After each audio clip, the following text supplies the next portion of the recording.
بسم اللہ الرحمن الرحیم۔ اٹھو مسلمانوں، اپنے مکہ ترج کر، نماز ادا کر کے اپنی اللہ کو منا لو۔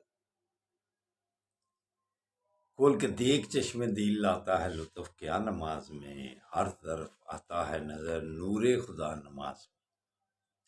دوستوں برخوردارو، نماز کی باقاعدگی کر لو، نوافل کی زیادتی کر لو۔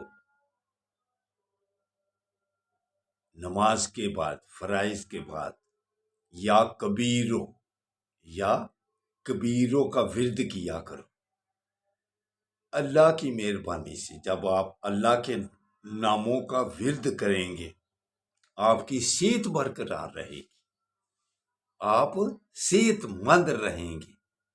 صحت کے راز آپ کو بتلاتا ہوں، اس پر جو بھی عمل کرے گا انشاءاللہ تعالی صحت مند رہے گا۔ تو آقا صلی اللہ علیہ وآلہ وسلم نے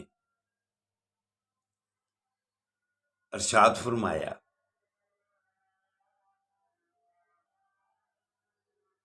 کہ ایک مردہ جانور کے پاس کھڑے تھے تو صحابہ بھی ساتھ۔ آقا صلی اللہ علیہ وآلہ وسلم ارشاد فرمایا، کیا اسے کوئی کھانا پسند کرے گا؟ صحابہ کہتے ہیں یا رسول اللہ، یہ تو مردار جانور ہے، اس سے تو بدبو آ رہی ہے۔ تو نبی کریم صلی اللہ علیہ وآلہ وسلم نے ارشاد فرمایا، جو مسلمان بھائی کی غیبت کرے گا اس نے سمجھو یہی کھایا ہے، وہ مردار کھایا اس نے۔ تو دوستو برخوردارو، اگر کوئی سارا دن غیبتیں کرتا رہے اور ساتھ اچھی خوراک بھی کھاتا رہے، بادام بھی کھاتا رہے، کیا اس کی صحت قائم رہے گی؟ برخوردارو، غیبت سے بچ جاؤ۔ اگر آپ نے صحت مند رہنا ہے تو دوسروں کی غیبتیں چھوڑ دو، خاص طور پر عورتیں جو ہر وقت دوسرے کی باتیں کرتی رہتی ہیں، تو اسی لیے عورتیں زیادہ بیمار رہتی ہیں کہ ہر وقت غیبت۔ تو غیبتیں جو بھی چھوڑے گا انشاءاللہ تعالی اس کی بھی صحت برقرار رہے گی۔ نماز کے بعد یا کبیروں کا ورد کرنا اور غیبتیں دوسروں کی چھوڑ دینی ہے۔ اللہ کی مہربانی سے پھر آپ بیماریوں سے بچ جائیں گے، صحت مند رہیں گے۔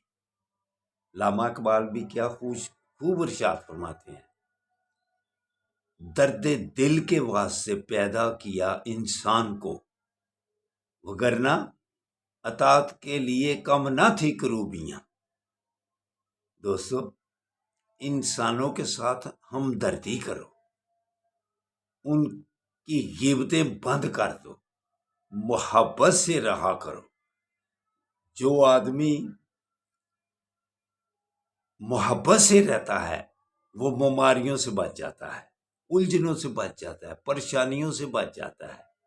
تو دوستو، خواہ سیاسی اختلافات ہیں، کیا خواہ معاشرتی اختلافات ہیں یا معاشی اختلافات ہیں، اگر ان کو ہم حکمت عملی سے نپٹائیں گے، محبت سے نپٹائیں گے، تو یہ ساری الجھنیں اور پریشانیاں اور اختلافات ختم ہو جائیں گے۔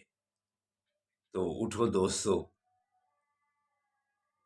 اللہ کے آگے گردنیں جھکانے والے بن جاؤ، اور اس کے بعد جو کہا ہے اس پر عمل کرو گے انشاءاللہ تعالی صحت مند رہو گے۔ اللہ حافظ، اللہ حافظ، اللہ حافظ۔